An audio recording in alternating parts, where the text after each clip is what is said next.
आज हम national achievement सर्वे का जो मैथ्स का सेकंड प्रैक्टिस पेपर है उसमें क्वेश्चन नंबर 13 से आगे तक के प्रश्नों को देखेंगे। क्वेश्चन नंबर 13 है, एक पशु आश्रय घर ने 6.15 लाख रुपए में एक वैन खरीदी। आश्रय घर पहले ही 1.5 लाख रुपए का भुगतान कर चुका है। आश्रय घर को और कितना अधिक भुगतान करना है शेष और उसे कितने पैसे चुकाना है। कुल कीमत कितनी थी वैन की? 6.15 लाख। 6.15 का मतलब है 6,15,000 रुपये। कितनी कीमत चुका दी है? 1.5 लाख रुपये। तो शेष राशि कितनी बचेगी? हम दोनों को माइनस करेंगे तो 4,65,000। और यदि हम इसे दशमलव में लिखेंगे यानी तो कैसे लिखाएगा ये? 4.65। तो हमारा क्वेश्चन नंबर 13 का ऑप्शन नंबर डी 4.65 सही है।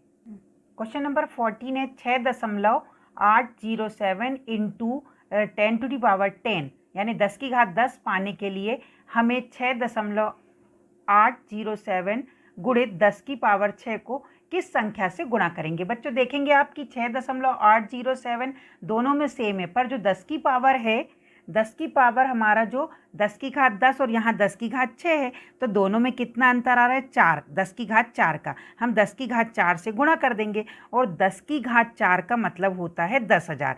यानी इस क्वेश्चन नंबर 14 का आंसर नंबर डी 10,000 सही ऑप्शन है। क्वेश्चन नंबर 15 है, यहाँ त्रिभुज PQR दिखाया हुआ है और उसमें ST और PR समांतर हैं। हमें बताना है QST की माप क्या होगी। देखिए इसमें ये क्या बोल रहा है हमसे कि जो ये ST रेखा है वो PR के समांतर है और हमें QST यानी कोण S की माप बतानी है। बच्चों जब कोई रेखा समांतर होती है, जैसे ये ST PR के समांतर है, तो इनके बीच में जो एकांतर कोण बनते हैं वो बराबर होते हैं। यानी R का एकांतर कोण क्या है? T है। तो ये कोण R का मान कितना है? 70। तो कोण T का मान भी क्या हो जाएगा? 70। और कोण Q क्या दिया हुआ है हमें? 50। अब ये पूरा एक त्रिभुज बन रहा है QST, जिसमें हमें कोण S का माप बतानी है। QST त्रिभुज QST में हमें कोण S ज्ञात करना है। आपको पता है बच्चों त्रिभुज के तीनों कोणों का योग 180 अंश होता है, यानी कोण Q धन कोण T धन कोण S बराबर से 180 अंश। कोण Q का मान कितना है? 50। कोण T चूंकि किसके बराबर है? R के, तो इसकी माप क्या हो जाएगी? 70 प्लस कोण S बराबर 180। 50 और 70 को हमने जोड़ा, 120 पक्षांतर किया, 180 में से 120 को घटाया तो 60 अंश आया। यानी कोण S जिसका नाम क्या है? कोण S का नाम QST, कोण QST, इसकी माप कितनी आई? 60 अंश। यानी इस क्वेश्चन का ऑप्शन नंबर बी 60 अंश सही उत्तर है। क्वेश्चन नंबर 16 है, एक बेलन के आधार का व्यास 14 सेंटीमीटर है, लंबाई 10 सेंटीमीटर है। हमें बेलन का कुल पृष्ठीय क्षेत्रफल निकालना है। बेलन का व्यास कितना है? 14। व्यास से हमने त्रिज्या निकाली, त्रिज्या क्या आ गई? 14/2 यानी 7 सेंटीमीटर। ऊंचाई कितनी दी है? 10 सेंटीमीटर। हमें बेलन का कुल पृष्ठीय क्षेत्रफल निकालना है। कुल पृष्ठीय क्षेत्रफल का सूत्र होता है 2πr r + h वर्ग इकाई। 2 का 2, पाई का मान 22/7, r का मान हमारा कितना आया था? 7, R 7 धन H का मान कितना है? 10। 7 से 60 कट गए, 22 दूनी 44, 7 और 10 को जोड़ा 17, 44 में 17 का गुणा किया तो 748 वर्ग सेंटीमीटर आया। यानी इसका जो 16 का ऑप्शन नंबर बी 748 वर्ग सेंटीमीटर सही उत्तर है।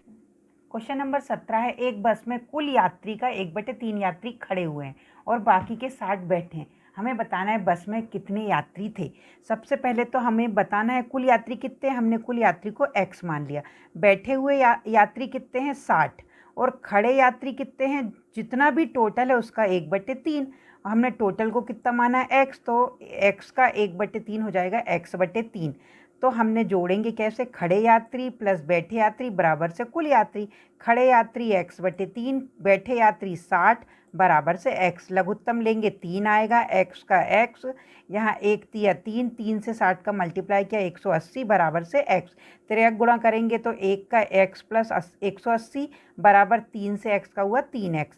x का पक्षांतर कर देंगे तो माइनस में पहुँच जाएगा, तो हमारे पास आएगा 180 बराबर से 3x माइनस x। 3x में से 1x जाएगा तो 2x।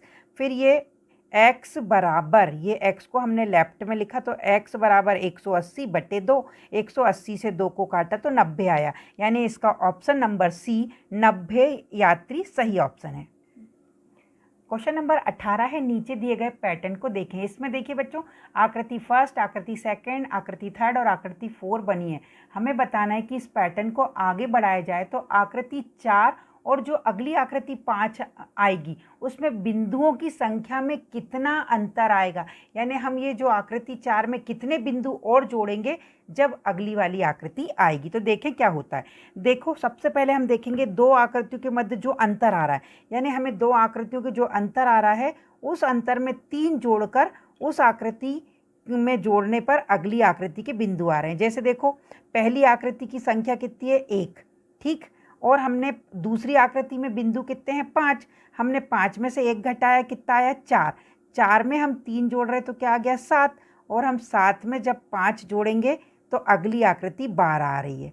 ठीक है, अगली आकृति कितनी आ रही है, 12। अब हम 7 में 3 जोड़ें तो कितना आ रहा है, 10, और 10 में हम 12 जोड़ें तो कितना आ रहा है, 22 आ रहा है। ठीक, अब हम जो हमारा ये जोड़ आया था 10, उसमें 3 जोड़ लें, कितने जोड़ लें, 3, तो कितना आएगा, 13। यानी हम 22 में 13 जोड़ेंगे जब अगली आकृति के बिंदु आएंगे। अगली जो आकृति आने वाली उसमें 35 बिंदु आएंगे और अंतर कितना आएगा, 13 जोड़ने पर आ रहा है। यानी दोनों चौथी और 5वीं आकृति के मध्य जो अंतर है वो 13। ऑप्शन नंबर बी हमारा 13 सही उत्तर है। क्वेश्चन नंबर 19 है, अतुल, जान, बिन्नी और अलेक्जेंडर के पास समान रस्सी लंबाई की रस्सियाँ थीं। अतुल ने अपनी अतुल ने अपनी रस्सी को 6 समान टुकड़ों में बांटा, जॉन ने अपनी रस्सी को 3 टुकड़ों में, बिन्नी ने अपनी रस्सी को 5 में और सिकंदर ने अपनी रस्सी को 4 टुकड़ों में बांटा। हमें बताना है सबसे लंबी रस्सी का टुकड़ा किसके पास है। सबसे पहले हम लिख लें, अतुल ने 6 टुकड़े, जान ने 3 टुकड़े, बिन्नी ने 5 टुकड़े, सिकंदर ने 4 टुकड़ों में बांटा है। तो जो लंबी रस्सी है वो किसके पास है, सबसे लंबी रस्सी, यानी जिसने सबसे कम टुकड़े किए होंगे उसी की रस्सी लंबी है। सबसे कम टुकड़े किसने किए हैं, देखो बच्चों, 3, जॉन ने। तो हमारा ऑप्शन नंबर बी जॉन सही उत्तर है। क्वेश्चन नंबर 20 है, जिस वृत्त की परिधि 9 पाई सेंटीमीटर उसका व्यास क्या होगा। वृत्त की परिधि क्या दी है हमें, 9 पाई सेंटीमीटर दी है। व्यास को हम डी से बताते हैं और जो परिधि का सूत्र है पाई डी। यदि व्यास दिया हो तो परिधि का सूत्र होता है पाई डी। पाई डी बराबर कितना दिया है, 9 पाई। यदि हम यहाँ पाई को बट्टे में लाएं तो पाई से पाई क्या कट जाएगा, डी बराबर यानी व्यास बराबर कितना आया, 9। ऑप्शन नंबर डी 9 सेंटीमीटर सही उत्तर है। क्वेश्चन नंबर 21 है, नीचे दी गई रेलवे ट्रैक की व्यवस्था को डायमंड क्रॉसिंग कहते हैं। जो चित्र दिख रहा है इसमें हमें बताना है कि इनमें से कौन सा ट्रैक 1 के लंबवत है। यदि हम ट्रैक देखें चित्र में तो ट्रैक ये 1 है, इसके लंबवत यानी सीधी रेखा इस पर आकर कौन कौन सी गिर रही हैं। तो देखिए 2 वाला ट्रैक 2 गिर रहा है आकर और ट्रैक नंबर 4 दिख रहा है, इसलिए इस प्रश्न का सही ऑप्शन है सी, केवल ट्रैक 2 व 4।